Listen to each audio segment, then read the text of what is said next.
relaxation. Sleep is not stimulation. Imagine the feeling of a hug after a long day. Weighted blankets feel exactly like that. The only reason you should be in your bed is you're asleep. If you are not asleep, you should not be in your bed. Consistent routine, even if it's small changes, will make that one big difference and impact. I can get you to lose weight. You don't have to change your diet, you don't have to exercise. By just sleeping better, you will eat well and you will want to exercise. Suddenly, your body goes into a stay alert mode. Cortisol levels are rising, which you don't think, but that Instagram reel is way more important. Melatonin is being blocked. And that's when your sleep comes crashing down. Everybody can benefit from improving their sleep. There is no point going to bed and laying there frustrated. You will then build a negative relationship with your bed and you'll start to have insomnia as a result of that.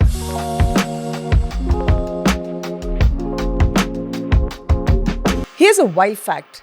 Almost half of the women going through perimenopause struggle with sleep. We're talking night sweats, waking up at 3 a.m., tossing, turning, but still exhausted. If that's you, you're not alone. And the best part is there are things that you can do. Hi, I'm Gayu Lewis and welcome to the Gayu Lewis Podcast, where we get real about women's health and wellness. As a menopause coach, sleep is one of the biggest things women talk to me about. Hormones start shifting, stress builds up, and suddenly good sleep feels like this distant memory. So today, I am bringing you a conversation I know you're going to love because my guests really complement each other. First up is Claudine Gillard. She's a certified sleep sense coach who's helped thousands of families and adults getting back to sleeping soundly.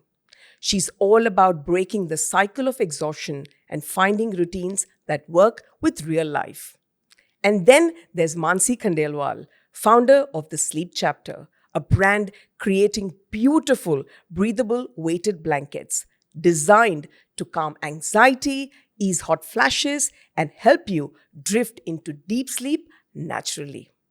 I wanted to bring both of them together because so many of us are looking for practical, natural solutions, things that you can start doing tonight to feel more rested and less stressed. So let's dive into this conversation about calming your nervous system, creating a soothing sleep space, and finally waking up feeling human again. Ladies, welcome to the podcast. Thank you for having us. Thank you so much. Yeah, I want to dive straight in, right? Sleep is one of the biggest issues that all my clients or women generally complain about as soon as the number 40 starts hitting our life. But I want to start with you, Claudine. You've helped so many people and women and families who are struggling with sleep. But what got you into sleep coaching in the first place? Insomnia. So I was suffering from insomnia as I would say as a young person, before I got married, before I had my son, when I had a stressful job when I was living in London. That sort of resolved itself when that lifestyle change happened and I moved to the Middle East. And then I had my son, and for the first 2.5 years of his life, he didn't sleep. Long story short, I hired a sleep coach when he was 2.5. That experience was so transformative that I decided to train to become a sleep coach. However, despite the fact that he was then sleeping well, my insomnia continued, or my sleep deprivation continued beyond the time that we had worked with our sleep coach.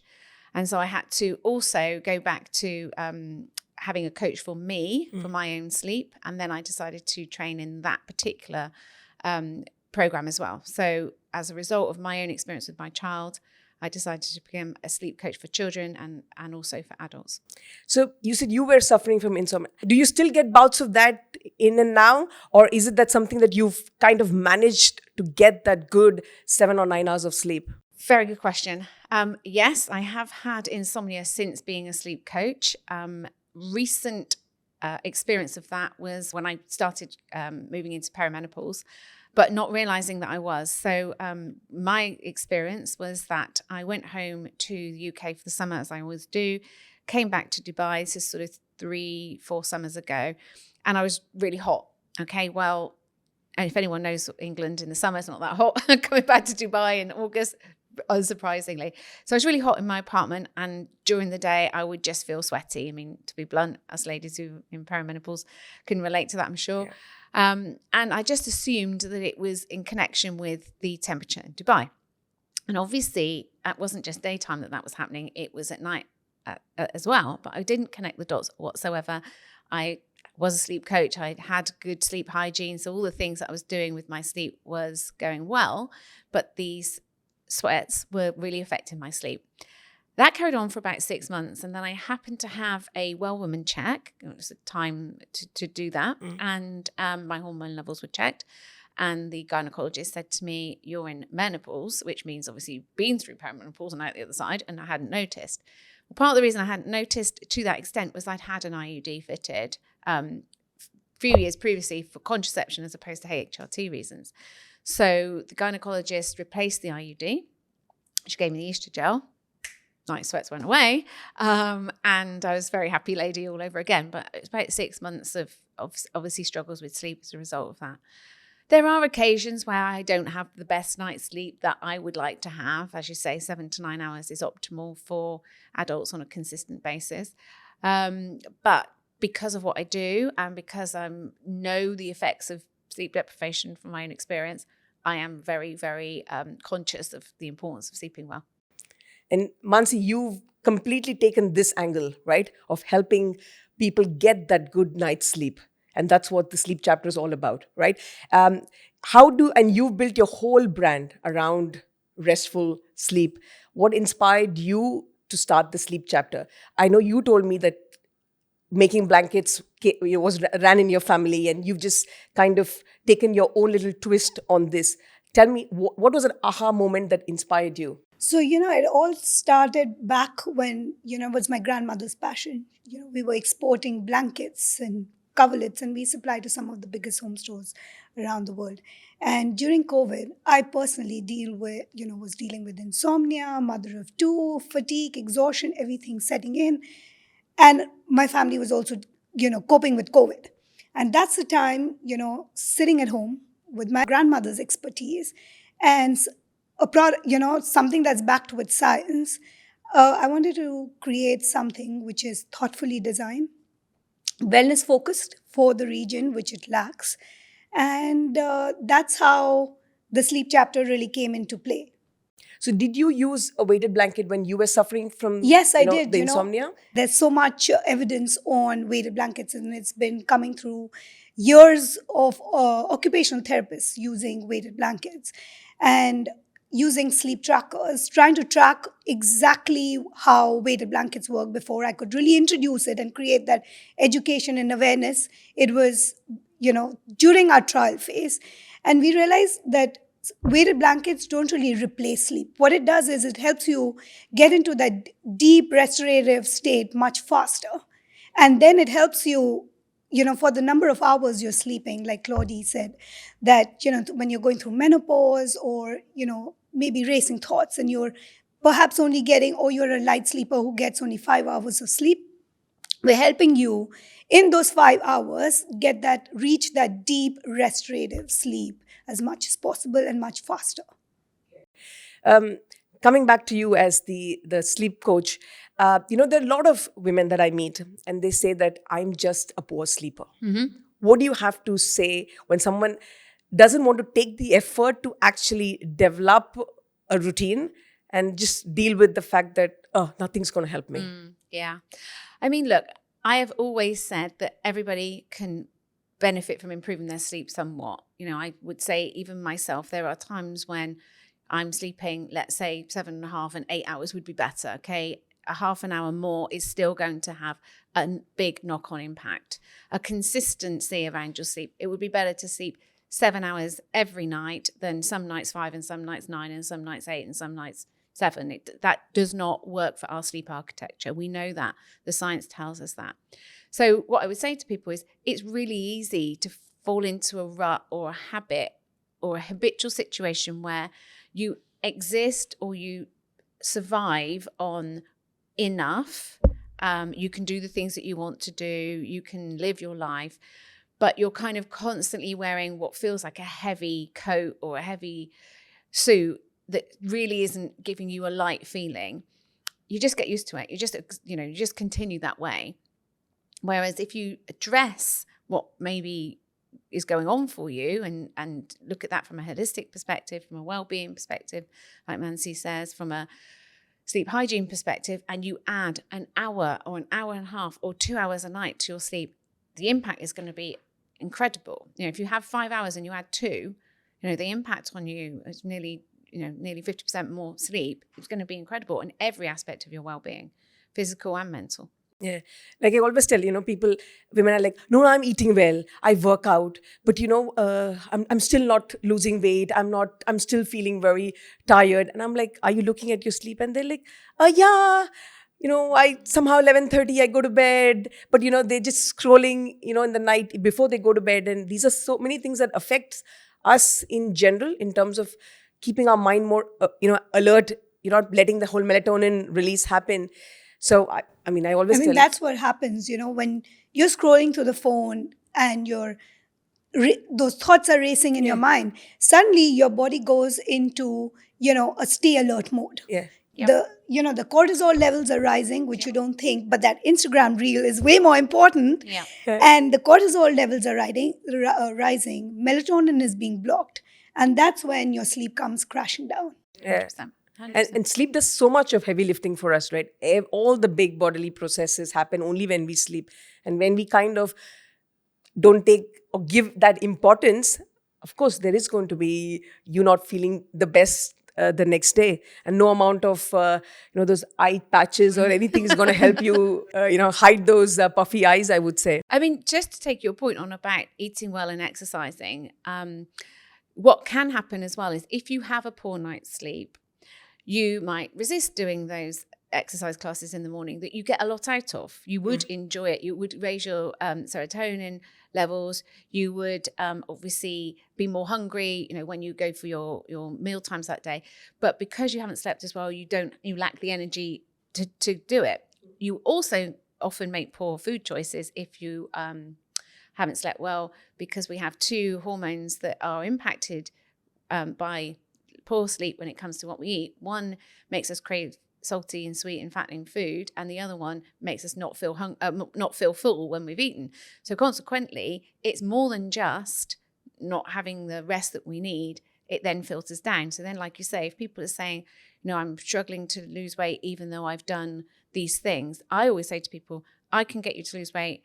You don't have to change your diet. You don't have to exercise by just sleeping better. That will do that, and then the knock-on effect would be you will eat well and you will want to exercise, and so guess what, it will explode in your life. But I think what happens with sleep is we find it confusing.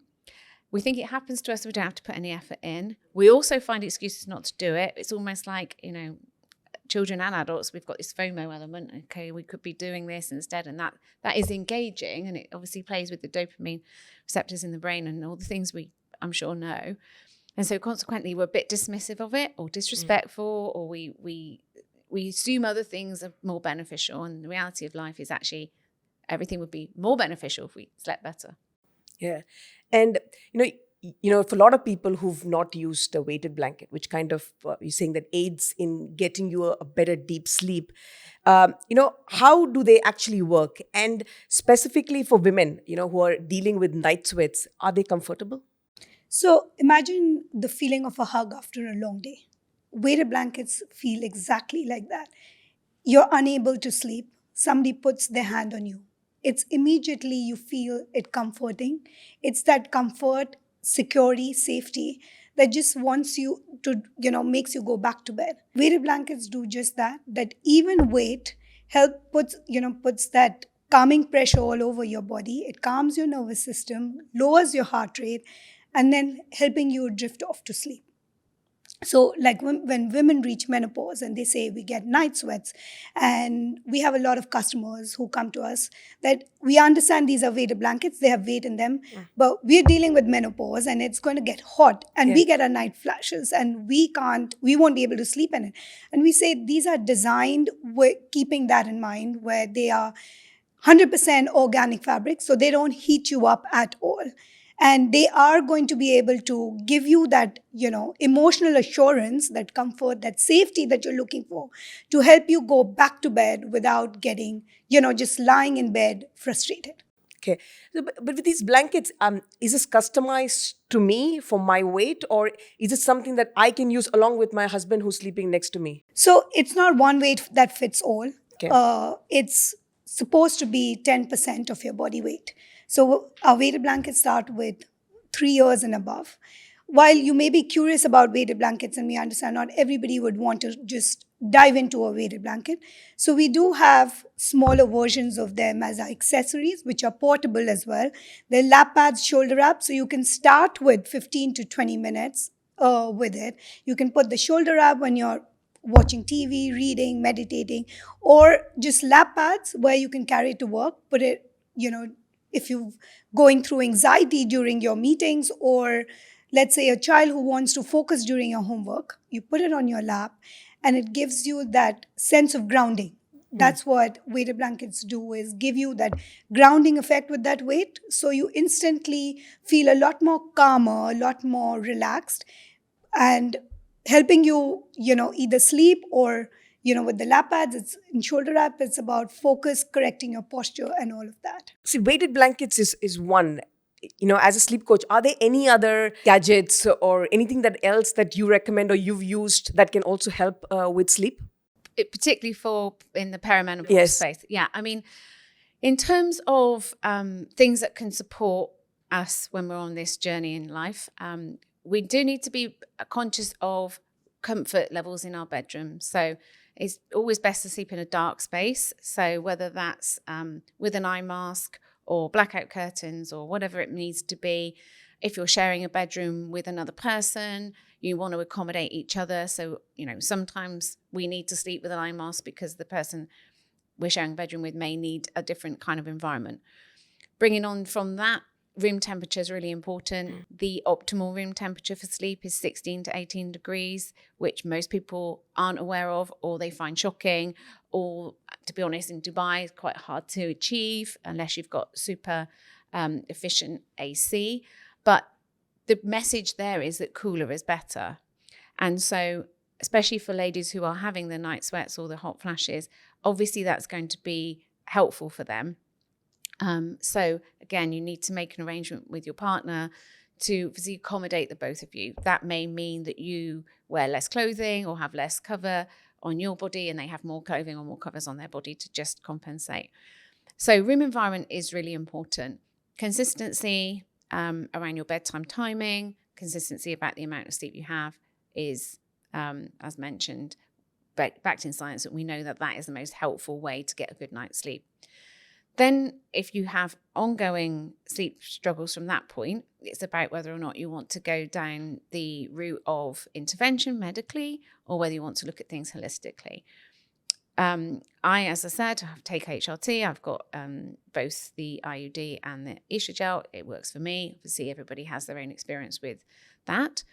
There are some medications that doctor will prescribe that can help on a short-term basis, some sleeping tablets, some things like melatonin, but to be honest with you, again, it's really only for short term. So then you'll be looking at therapies, which is basically what the services that I offer my clients, and the therapy specifically is called cognitive behavior therapy for insomnia, or CBTI. And that's basically the easiest way I can describe it, is to reset or reboot your brain's relationship with sleep. Because when people come to me, they have a disconnect, whatever the disconnect may be, and we need to reprogram the brain to absorb and accept what sleep is for the positive, of course. Okay. Like I said, I'm on the holistic side. I'm someone who even thinks twice before I take a supplement. You've heard a lot about the start cherry juice, which kind of helps in release of melatonin. Yep. They say probably an hour before sleep time, bedtime. Is there science that actually says that is true? There's evidence around certain things that you can consume at certain times of day to help you feel more sleepy.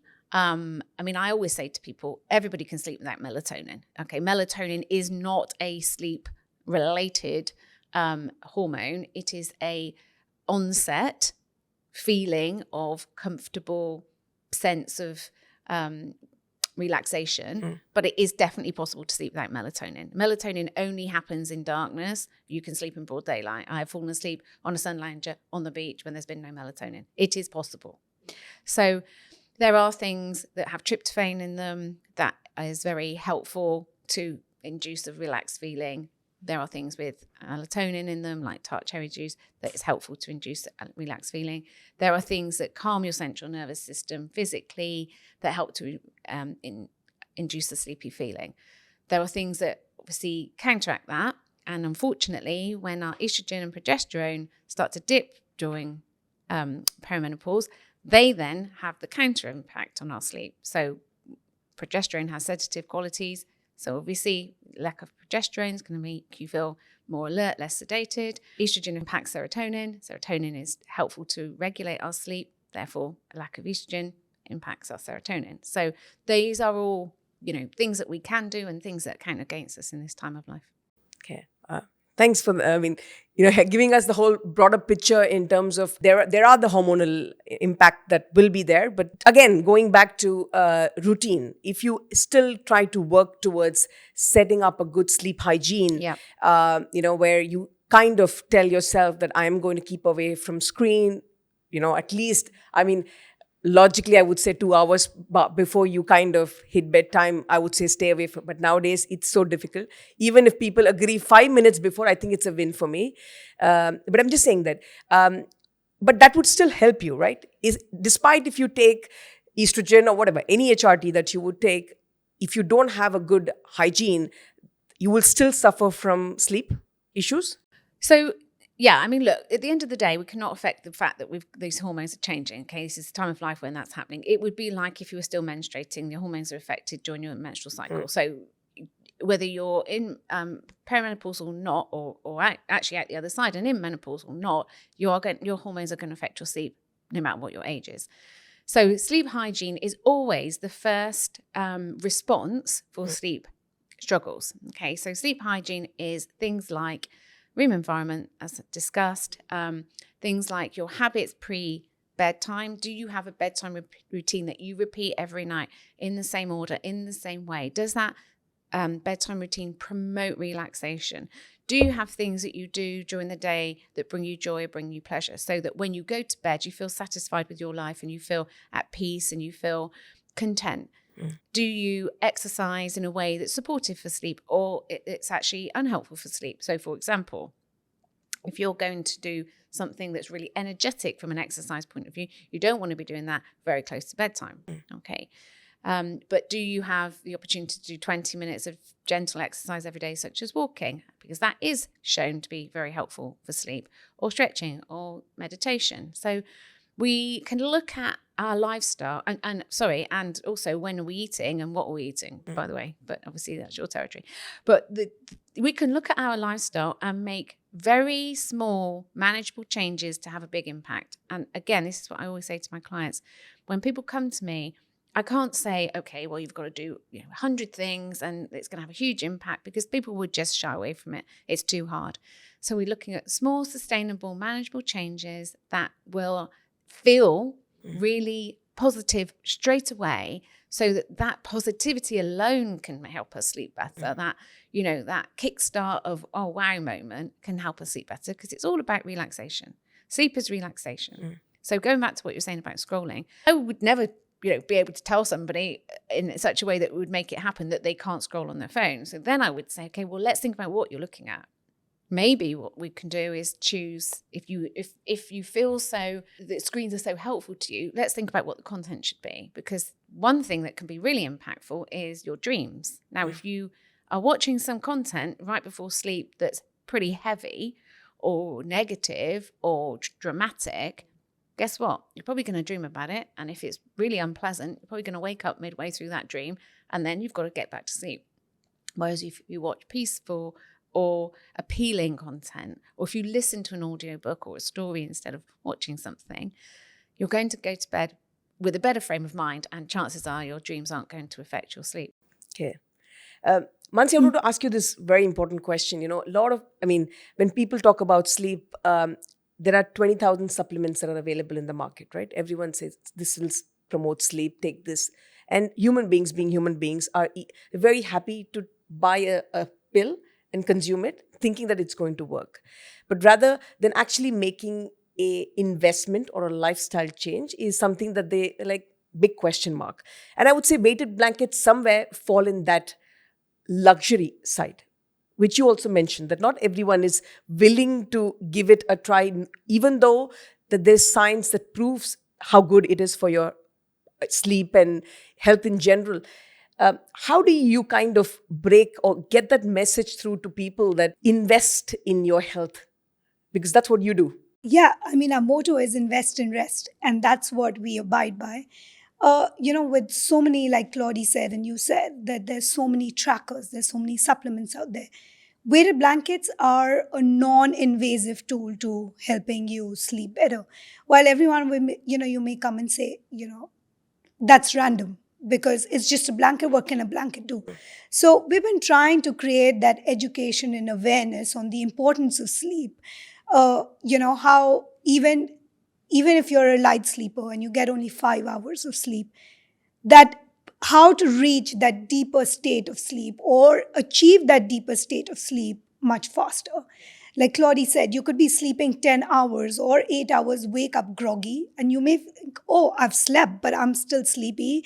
I'm still, irritable, or I'm still with the, having that brain dump and I can't really focus. So that's where we say that the weighted blankets will come in. You curl up. So it's creating small changes. We don't say you need to be perfect. Like Claudie says, you don't need to be perfect about sleep. It's about just making that consistent routine, even if it's small changes, will make that one big difference and impact. So when you curl up into bed and just use that weighted blanket, it's your body signaling you that every time you take that blanket, it's time to, slow down, it's time to sleep, and your body will automatically start shifting towards that. It's like little signals that you're giving your body. That, hey, listen, now we're going to go sleep, yeah? Yeah, it's time to sleep. You've taken the blanket on and we are now slowing down. The body is slowing down, the mind needs to slow down, and it's time for bed. You spoke about routine. What does your bedtime routine look like?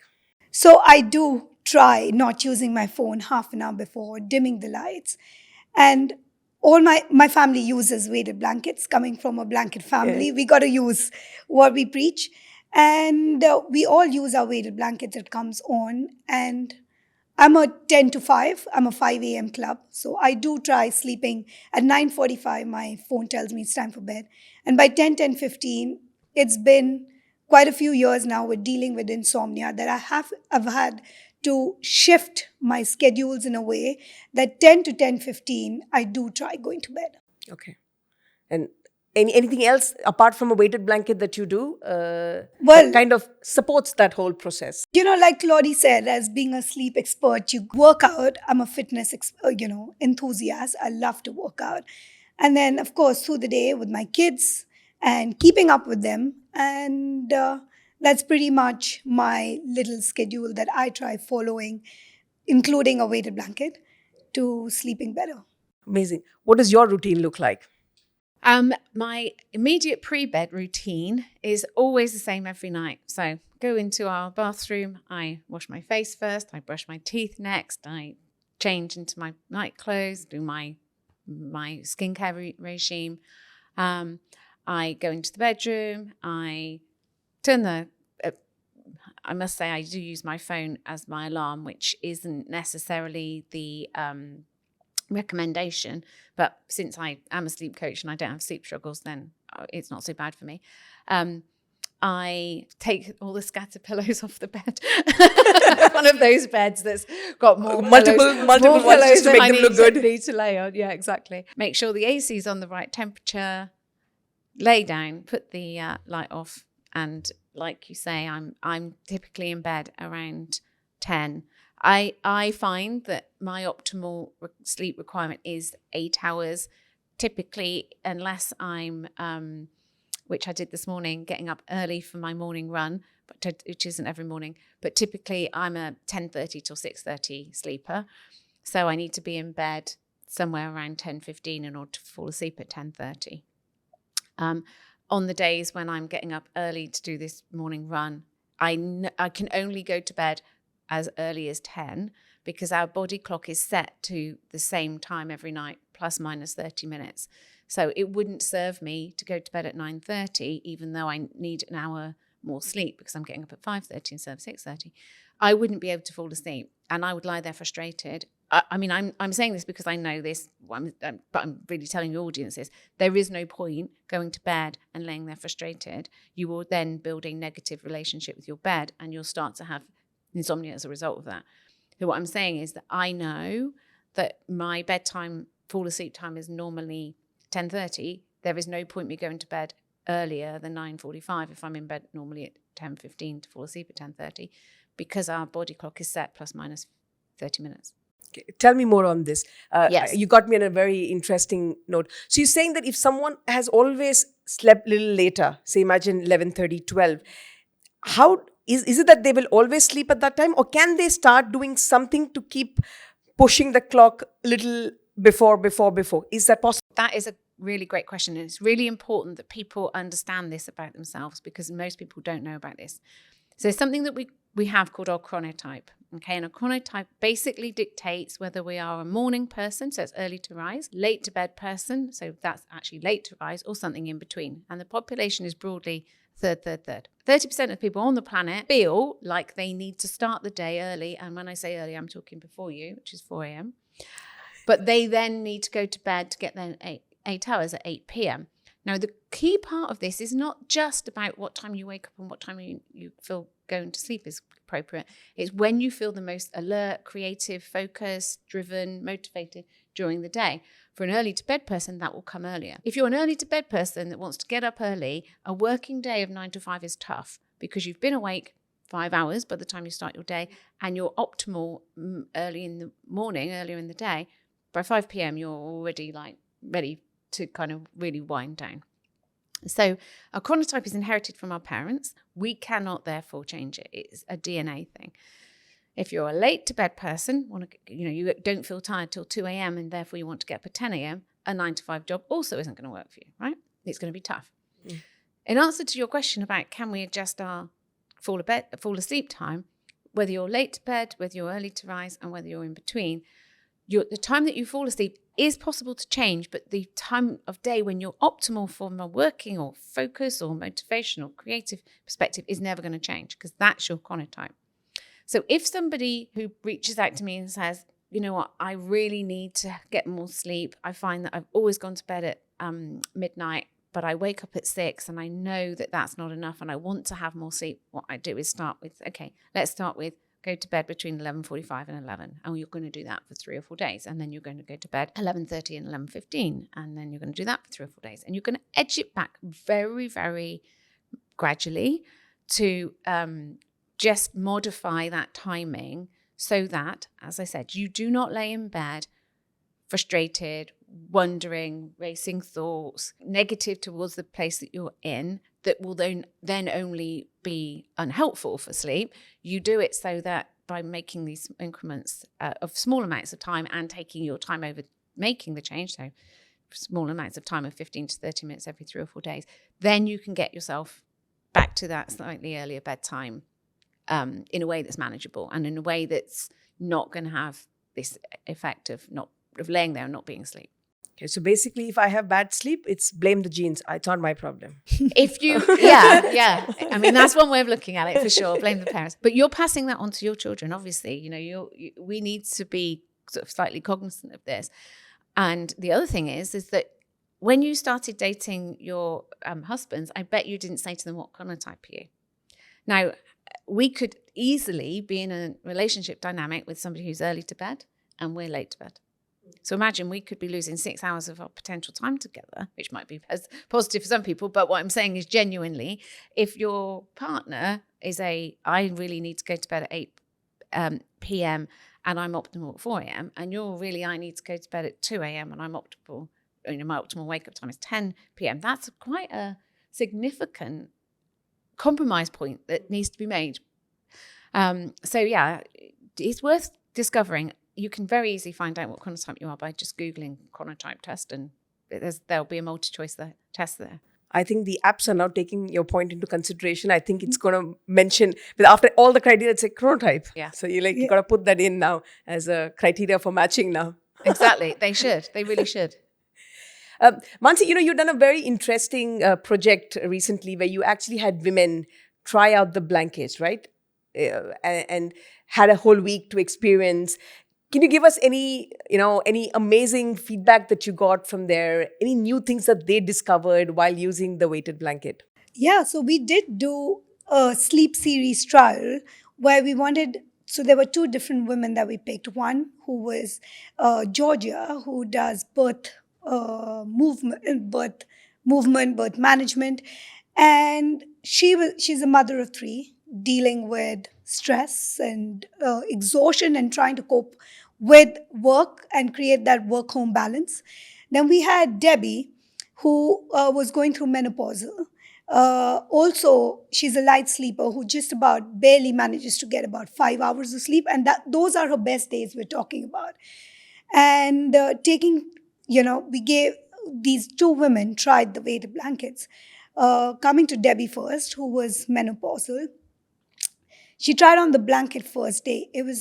The first night was extremely disrupted because it was her husband's a pilot, and then there was the dog, barking. There was outside construction noise. She couldn't sleep. So the first day, and she was ready to give up on the blanket. So we said, there are outside environmental factors that could be causing it. But here we are. Don't give up on us. Try the blanket for the second day. As she started using the blanket, by the time it was the fourth or the fifth day, she'd already started sleeping a lot more. So right from 5 hours, which was what she'd been sleeping for years, we had now gradually drifted from 5 hours to nearly 5 hours, 45 minutes. And that too was 2.5 hours of deep sleep. So there were small changes, but that was a big difference to be felt in the longer run. We had Georgia, who tried the blanket. The first night, of course, slept much later, got less asleep because she had to wake up early because of her children's schedule. Got much sleep, but again, groggy, irritable, trying to manage the day, but just about surviving. Fast forward another couple of days, and she was sleeping better. She went to bed on time, and she made it too. So by the end of the 7 days, we were making it to 10 to 7. So she needed that 7-8 hours of sleep, and we were doing well. So after those 8, the two women who tried the weighted blankets said that, this is the best we've actually slept so far, because when you put that blanket on you, it's not just your body signaling the fact that you need to calm down. It's that comfort, that coziness that blanket is providing. It's not just a blanket, it's that emotional feeling, the feeling of security that it's giving you when you want it. Like when little children come to us and say, what's inside that blanket? And they come and say, it's mama's cuddles. So it's when, even for children who are weaning off and, starting to sleep on their own, our blankets are from 3 years and above. And it's, it gives them that comfort and that security, which gives them their mama's cuddles, that comforting, that hug feeling inside it. Oh, that's so beautiful. Very beautiful. I have to ask you this very important question that most of the women ask me. This 3 a.m. friend, right? The most famous 3 a.m. friend of perimenopausal women. When women wake up at this time, are there any techniques or any strategies they can put into place to be able to go back to sleep? Yes. But prepare yourself.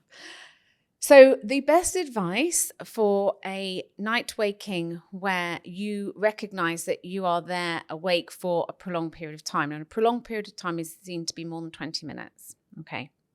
There's some science behind that, which I could tell you, but for the purposes of this, trust me when I say if you're not back to sleep within 20 minutes, the best thing you can do is this action, is to get out of bed. Get out of bed, leave the room, go to another part of the house, do something that you will feel relaxed by. So it is avoiding screens, but you could use your screen for avoiding looking at screens, I should say. So you could use your screen for listening to something soothing, a meditation, a audiobook, some relaxing music, having a warm drink.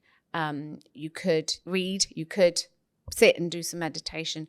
The intention is two things. One is that you are avoiding laying in your bed awake. The only reason you should be in your bed is you are asleep. If you are not asleep, you should not be in your bed, okay? Because it will create a disconnect between your brain and the purpose of being in bed. And if your brain thinks there's multiple things that happen in this place, it will not therefore help you to fall asleep fast when you go to bed, and if you were to wake up overnight, go back to sleep. I mean, lots of us go to the bathroom in the middle of the night. Okay, now what we want from that bathroom visit is to wake up, feel we need to go, come back to bed and be back to sleep again, like that. Okay, we don't want to be lying there for a long time, wondering when we're going to go back to sleep. No one has ever fallen asleep lying there trying to sleep. You cannot try to fall asleep, okay, because what will happen is your brain will be turned on, as in switched on, racing thoughts, analysing your day that you've just had, planning for the next day. That means you are awake. And the more awake you are, the harder it is to go back to sleep. So what you want to do is do something that you find relaxing, but not in the bed, so that your brain does only associate your bed with sleep. Then when you start to feel tired, go back to bed. It is one of those habits which a lot of people on the surface of that explanation would think, not a chance I'm going to get out of bed in the middle of the night. It's too tiring. But the problem is that what's happening when you're laying there is that by not being asleep, it's just as tiring. It's just as tiring to lay there awake, especially if it's for a prolonged period of time of 20 minutes upwards, an hour or more. You're better off going out of the bed, doing something that is more tiring than just laying there for 10, 15 minutes, going back to bed and then falling back to sleep again more quickly, and avoiding this negative relationship with your bed. If that's what doing it, waking up and laying there regularly and for long enough, it will create a negative association with your bed. Okay, so you're saying just get up and leave and... As long as you've been awake for more than 20 minutes. I mean, like literally it is, maybe when you wake up, you use the bathroom, and that is often a reason why that 3 a.m. call happens, or wake up call happens. So do the part that you need to do. Find your comfortable position. Do your deep breathing exercises. They are proven to work, the deep breathing exercises. If after that you can tell that you are just getting, frustrating and you're frustrated and your mind is going somewhere, then get up, leave the room, go to another part of the home, dim lights, do something that brings you pleasure, makes you feel relaxed. Don't forget, sleep is relaxation. Sleep is not stimulation. So we do not want to be too stimulated in the time that we're out of the bed. And then as soon as you start to feel tired again, you get back to bed. Okay. Now, talking about the same angle, for women listening, what are your 3 non-negotiables when it comes to sleep? Well, for me, ultimately, the cool room, the dark room, and the avoidance of using the phone for unhelpful content right before bed. And, believe me, I am a person who loves to watch engaging content in terms of television or on my phone. It's just that we need to understand how that can impact us overnight. And it isn't just the inability to fall asleep, it's how that can impact our dreams. Our dreams are the processing of the experiences that we've had during the day. And also don't forget that our dreams are often not just a replay of that. It's a replay with some level of embellishment. So a dream sometimes can be weird and unusual and a bit unsettling. Obviously, often why we wake up in the middle of a dream is because it's a bit troubling. So if we've watched some content that may not have, been something we were comfortable seeing, and then that's replayed through a dream, inevitably that's going to cause you to wake up. You then realize you need the bathroom. You then go to the bathroom. You then get back to bed. Then you can't fall back to sleep. So, you've not helped yourself in that sense. Yeah. So I would say cool room, definitely. Dark room, definitely. Be mindful of your screen time. Okay. And Mansi, if you had to design a perfect sleep routine, for your customers who actually are now kind of venturing into investing in a weighted blanket and are looking at implementing a good sleep hygiene, if you had to design a sleep routine, what would that look like? So it's going to be pretty much similar to what Claudie just said, that it's going to be start your morning with perhaps doing a little bit of a workout, keep your day moving, or be it slightly a little more active, start winding down post 7 o'clock. 2 hours prior, don't eat a very heavy meal. Like most of us do end up binge eating. A lot of us, while you're watching your screens an hour before and you end up eating a big meal without realizing. So treat sleep like a little snack if you do get hungry, and dim the lights half an hour before. Start, journal if you have to. Get into bed. It's about creating consistent but small changes on a daily basis. So if you are consistent with it, it's not about being perfect. Even that little change makes a big difference. So let's say somebody who is used to sleeping late at night starts sleeping an hour earlier, perhaps, try sleeping on that particular time for a week. Perhaps try that and see how that little change can really impact your overall sleep. And like you mentioned, journaling. I just recently did a podcast with Dawn, who's a fitness coach and also a menopause coach. And she said, one thing that really helped her was she used to write her to-do list in the night before she went to bed. And she's like, this helped me so much that I didn't have to wake up at 3 a.m. thinking, I have to do this tomorrow, I have to do this tomorrow. She's like, I already written it down. It's in the paper. It's those racing thoughts. So I do that. I call it the brain dump. I dump everything as a part of journaling, whether it's gratitude or my to-do list or my grocery list for the next day. It's all gone on. So I know that I'm not going to bed with any of those stressors. I don't know if you know, but the evidence backs this up, but it's actually the act of writing it down. The act of writing it down means that we feel like it's basically out of the one place and on another, and it's going to get dealt with. But it's the act of writing it down. To say that, meaning typing it out, is not actually as impactful. So it's the actual act of physically writing it. Now, these days, obviously, we rely on technology so much, people might type it in their phone. I'm not saying that won't work, but I am saying that the act of writing it down has the science backing it up. Is there anything else, like from an advice perspective, that you want to share with women? That small habits or strategies that can kind of help you, even if it's that 0.5%, that helps you with your sleep. I think for women in general at this stage, it's like a amazing revelation, I would say. I mean, the evidence shows us that our bedroom should be a sanctuary for sleep and nothing else, okay? There's literally two things that we should be doing in our bedroom. One is reproduction and the other one is sleep. Nothing else, okay? So genuinely, I would say to all the ladies out there, please be mindful of the things that you do in your bedroom. You shouldn't be entertaining yourself, so no TV, no work, no kind of heated conversations or heavy topics to be spoken about at the wrong time of day, and especially not in the bedroom.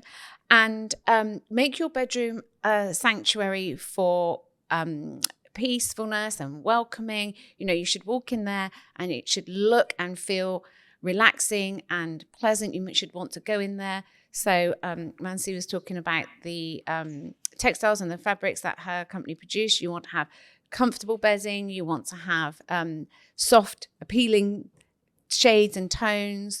You want to have a room that isn't messy. There's a lot of evidence around making your bed and the actual act of making your bed. When you do that, it's sort of looking forward to getting into it that night. So those are really helpful habits. Our brain really absorbs that kind of information.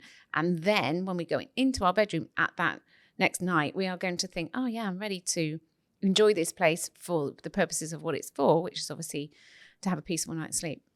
I have to ask you this question because I've got listeners from across the globe.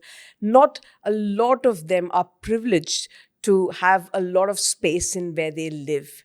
And sometimes the only space that you have for yourself becomes your bedroom. Then how do you then associate just sleeping, bedroom just being a place for sleep? This happened a lot during COVID when students had to work from home. Teenagers had to work from home and adults had to work from home, and they maybe had to set up a workstation in their bedroom. Okay, and I have this question a lot from parents of children who are studying for exams and so on.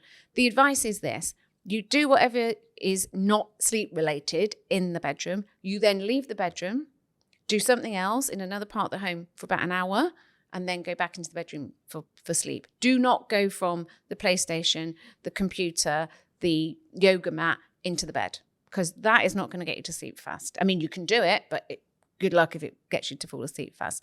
You need to leave the room and kind of disassociate, and then go back a period of time after for sleep. Okay, no, that's why I said I had to ask this question. Because, of course, no, fully understand. Because a lot of people have Yes. the space issues. Mansi, is there any misconception about weighted blankets that you want to clarify today? A lot of people think weight brings in a place like Dubai, which is really hot, weight brings in heat. Weighted blankets, it really depends on what it's made of. So our weighted blankets are made from natural fabrics, which is bamboo, cotton, which are temperature regulating. It's breathable. So what we really believe is what you put on your body directly impacts your sleep. So it's right from breathable fabrics to it's comfort year round. To, like I was telling Claudie, we want, at Sleep Chapter, we want to bring about a sleep library. So when people really talk about sleep, it's holistic sleep. It's not just a weighted blanket, but it's right from your bedding to your sheets, to your pillow, to your blanket, to ultimately to the, people who use sleep masks, covering all of that to just make sure that you get that little extra sleep. Yeah, and making you feel like human again. Yeah, and another thing that people think is that weighted blankets are meant only for people dealing with sleeping disorders, whether it's ADHD, it's anxiety, it's depression, it's sleep disorders, it's restless leg. But weighted blankets are meant for anybody who's sleeping deeper, sleeping better. Amazing. We had some amazing conversation. I think you guys have given us a lot of little tips that we can implement. This kind of brings me to the last segment of the podcast. It's called the 1%.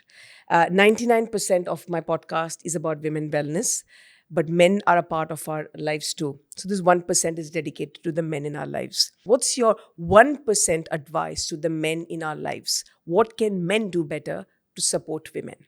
Crikey, that's a question, isn't it? What can men do better? Well, I think they would do well to educate themselves in the sense of to do their own research to find out what's happening, with whether it's with their partner or their employee or with their family member. I find a lot of the time, if we are giving them the information and they haven't sought it out for themselves, it isn't always as well received as them going away and doing their own research. So I would say them educating themselves in the way that works for them. It might be a podcast or it might be a book. I might prefer podcast. They might prefer a book, Okay, educate. And I couldn't agree more. I think that education on their part plays such an important role where they make that extra effort to go along with, especially during menopause when everything starts hitting south.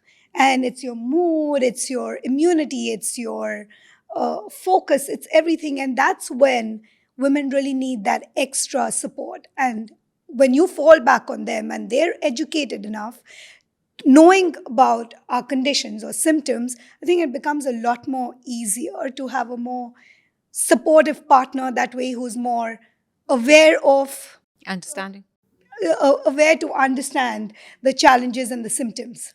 okay, amazing. Before we leave, where can our listeners connect with you? I have a website, sweetdreams.consulting.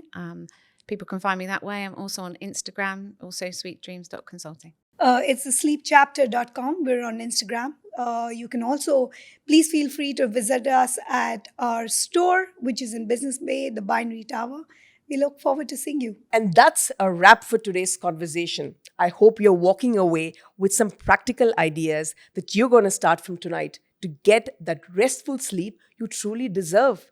Huge thanks to Claudine for sharing her wisdom and for Mansi for giving us a little peek into the sleep chapter and why design matters when it comes to feeling calm and comfortable at night. If this episode helped you, share it with a friend who might be struggling with sleep, because we all need that reminder that we are not alone. And if you try any of these tips or the products, I'll love to hear how they worked for you. I'm Gayu Lewis, and until next time, menopause, why pause? Let's play.